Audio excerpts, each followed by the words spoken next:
But there's one thing she'll never be able to achieve. She will never be able to produce something seamless. Lady Aglaea, grace our eyes with your most elegant creation. Ingratiating words do not sit well with me, nor do duplicitous machinations.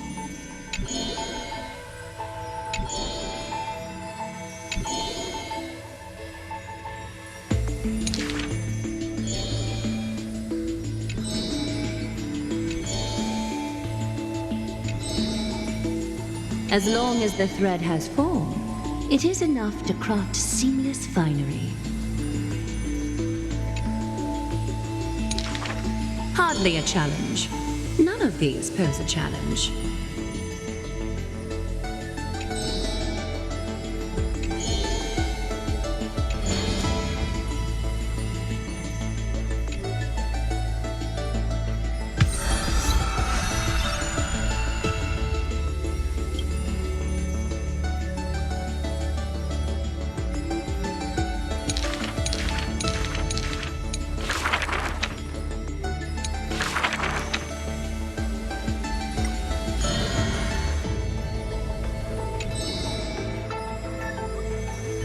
The epitome of magnificence, unbounded benevolence.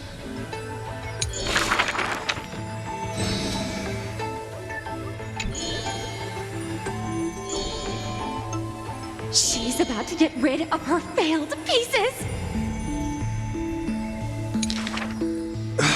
Now I see why the Holy City is free of worries. Even as the inn nears, they're still obsessed with lavish clothing.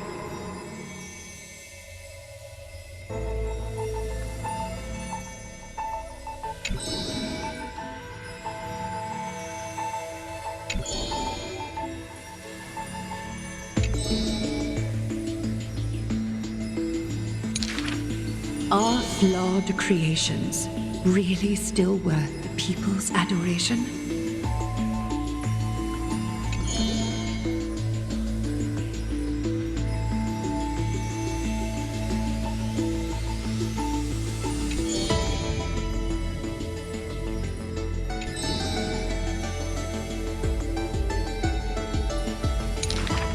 Me! I want to be showered with a thunderous ovation and lots of flowers. I want to stir her emotions. Do I fit the bill? My sister and I are refugees from the abyss. I want to get a pair of shoes for her.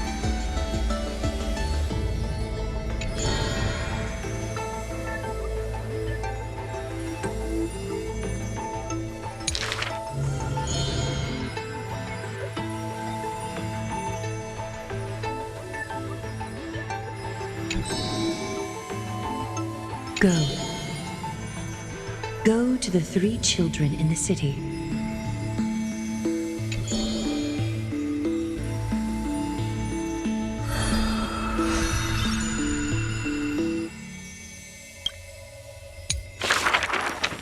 A solo lyre's sound flows along the streets. Oh, my lover, why does your mood change faster than the clouds above? The audience's face is covered in sorrow. Oh, how I wish she has clear eyes that are quick to anger and laughter, and dimples that crease in smiles and frowns. For the maiden he longs for has a body of alabaster and fingers carved by scalpels. In her runs blood of gold and a heart woven from threads. She has neither eyes nor dimples, lacking even a face. For she is Aglaea's garment maker, merely a demigod serf. The gilded dressmaster, the executive of romance. How resplendent would her mansion be above the radiant, dawning clouds. Nervously, the visitor opens the doors. like parting curtains at a theater. The one with golden thread in hand is revealed, standing betwixt figures of stone. Lady Aglaea, I am Apollos' retainer, here for an outfit to take to my master. He casts sideways glances as he bows, for the garment maker he adores is flanking her mistress, silent as a leaf accompanying a flower.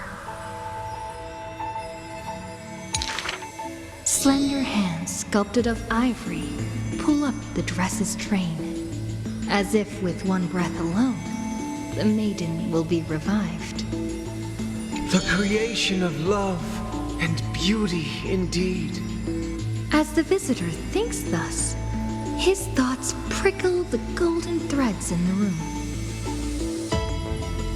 If you wish to embrace such fantasies, She declares thus on the other end of the golden thread. you must beware of the scissors that can pierce through the chest. In the ancient theater, there are thousands of plays, millions of shows, where even the god of romance was once an actor. The weaver below the stage savors the show for inspiration. The ostracized poet finally returned home. The adoring lovers separated by misfortune. The hero betrayed fires his deadly arrow into the traitor's heart. The thread known as romance is knit by all beings, by all love and hatred, beauty and sin, memories and prophecies. All that occurs are clothing indeed. Look, the despondent servant buried his love. The dressmaster plucks it up, and into the garment maker's dress she weaves.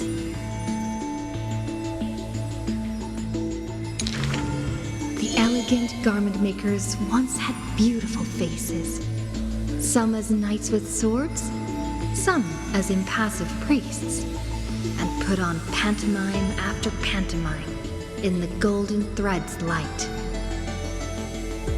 Till the stage shook in the storm, and the black tide tainted the dancers' skirts.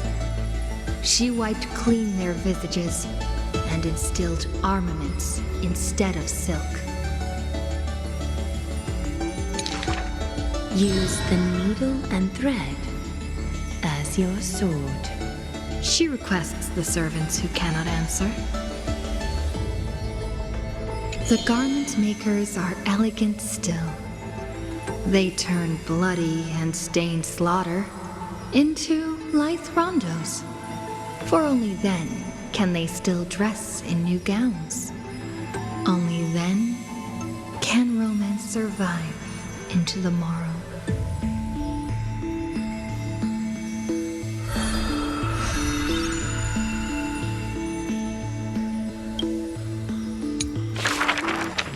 In the past, when strife swallowed the earth, and schemes disrupted the hearts of friends, the maiden who was yet a weaver was wrapped in a cocoon most grand, untouched by the storms sweeping through the land. She spent her youth in a palace of romance, surrounded by treasures, with even maids beautiful beyond belief, often bathing in the praise and admiration of wealthy nobles. Till warfare set the threads aflame, and the devoutly praying priest was slaughtered before the altar. The family, adored by all, perished before their courtyards, and the blood of her maidservants dyed her golden mantle red. The golden threads covering her eyes snapped, and the concealed truth finally appeared firsthand. Before a strong wind, a weak nobility cannot stand. In the long, endless endless war, the Goldweaver family was shattered by the sword, and the legacy of romance became a tragedy. She had a broken mansion and an empty house. The nobles who once loved her, none now willing to help her. All the romance, talent, peerage, and beauty, what use are they in a disaster? As she closed her eyes in melancholy, the maidservant pushed a broken loom to her earnestly. Miss, would you like to pick up the shuttle again and weave for me? The young miss wanted to laugh, but she could only respond with shock, for the maid's face was now covered in scars as she fought to protect her mistress's safety. Though I can no longer see, I still want to don the garments you weave. And yet, when she heard this, the desire to weave overcame her fears. Therefore, in the broken shadows of a house, the loom of romance moved once more. The garments were exchanged for copious gold, buying back her renown of old. Yet beside this mistress most noble, there was always a blind maid in tow, dressed in luxuries unfitting. As the weaver attended banquets, the praises of her youth returned. That majestic lady must be Nestia in the flesh. But harsh words also joined. The mistress's beauty is quite reduced by a maidservant so unsightly. The maidservant apologized in embarrassment, lowering her head. My mistress, I have brought you shame. Yet her mistress brought her to the middle of the ball, having her garbed in the latest dress as the model. She now knew that praises and ridicule were both untrue, and that romance cared not for beauty of the face. The golden thread of gods exists only within. She is no longer that helpless girl. She already carries the god's authority and walks the hero's route. But she still cannot hold back the calamity of strife. The unsightly maidservant blocked the dagger aimed at the mistress's soul, and blood once again dyed red something she wove. That was the last time in her life the maid's face she clearly beheld. When sewing the death shroud, she could not control how her fingers shook, often pricked by the needle sharp and acute. Thus that pristine white cloth wept with tears of blood and gloom. And when the day of the funeral came, she saw the commoners' endless graves, and the nobles dressed in silk, frolicking in the groves, and sadness overwhelmed her in droves. Is this the destiny unleashed for their act of chasing God's core flames? She kneels before the divine statues and prays to Nestia of romance to look at these garments soaked in blood from the flames of war. Why are those that appear so fair in fact ugly in truth? Why do faces unsightly contain souls cut from noble cloth? Why can the blind see the light? And why do those with eyes only see night?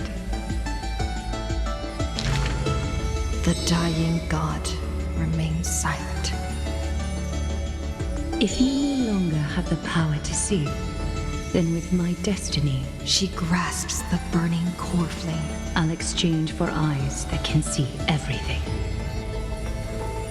Warm liquid flows from her eyes that now see all. In that instance, she is sure that she saw the manifestation of beauty.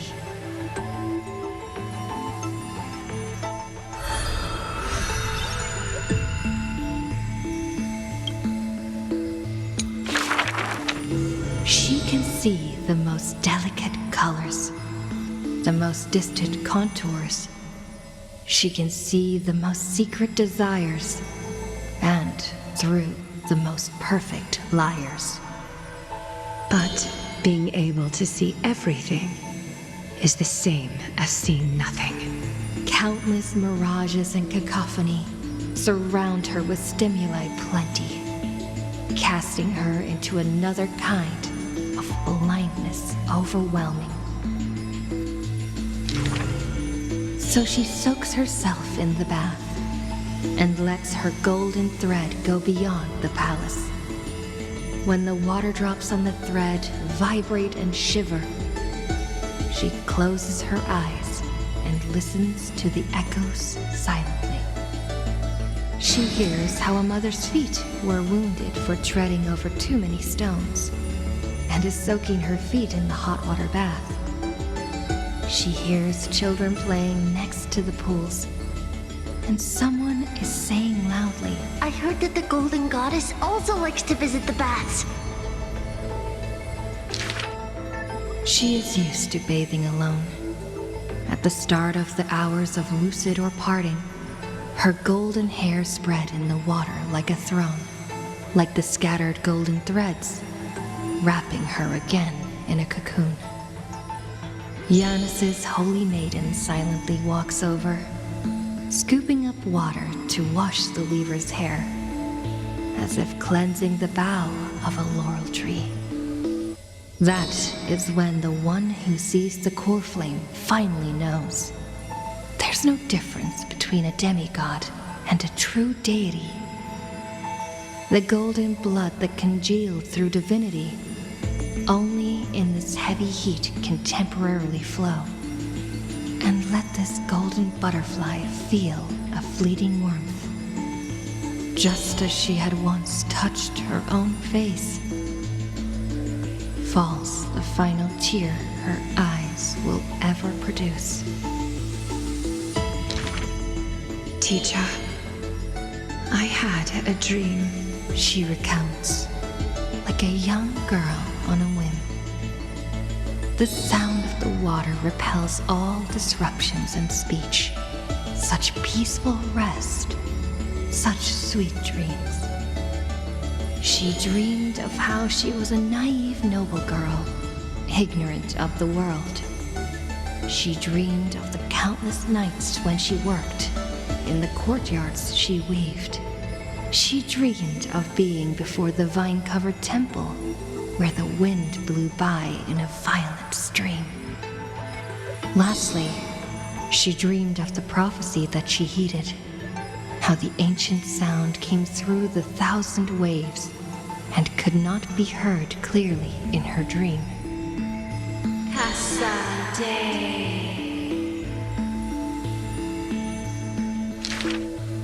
The dawn device is always glittering, and birds are always chittering. The children of Akama like these kinds of songs. Why not trust in the promise of an era Chrysia unending, like how children believe in fairy tales passed down unceasing? But will the dawn device truly shine forever? Will the voices of songbirds not one day turn hoarse? In the golden bath in times gone by, she pierced her eyes, for she saw the all-too-dazzling future of everyone. That future was nothing compared to false promises. The gods have already determined her destiny and her passing. She knew. She has long known. The red-haired child appears worried. You are aware of everyone's fate, yet never speak of your own future. The child who passes along the prophecy understands that to lay such a heavy weight on one person is comparable to the dawn the world-bearing Titan's shoulders. There's only one future for silken threads. That is, to weave magnificent clothes for others. She takes the children's hands, inviting them into the pools, intending to use warm water to wash away their concerns. Yes, before the toll of the bell that announces the hour, before the meeting to judge the flame chase begins. Do not waste the rare good dreams, or the languid waves warm as tears. She mutters as destiny slumbers in her arms. The one that wears this elegant attire in the future must bear the weight of the silk threads.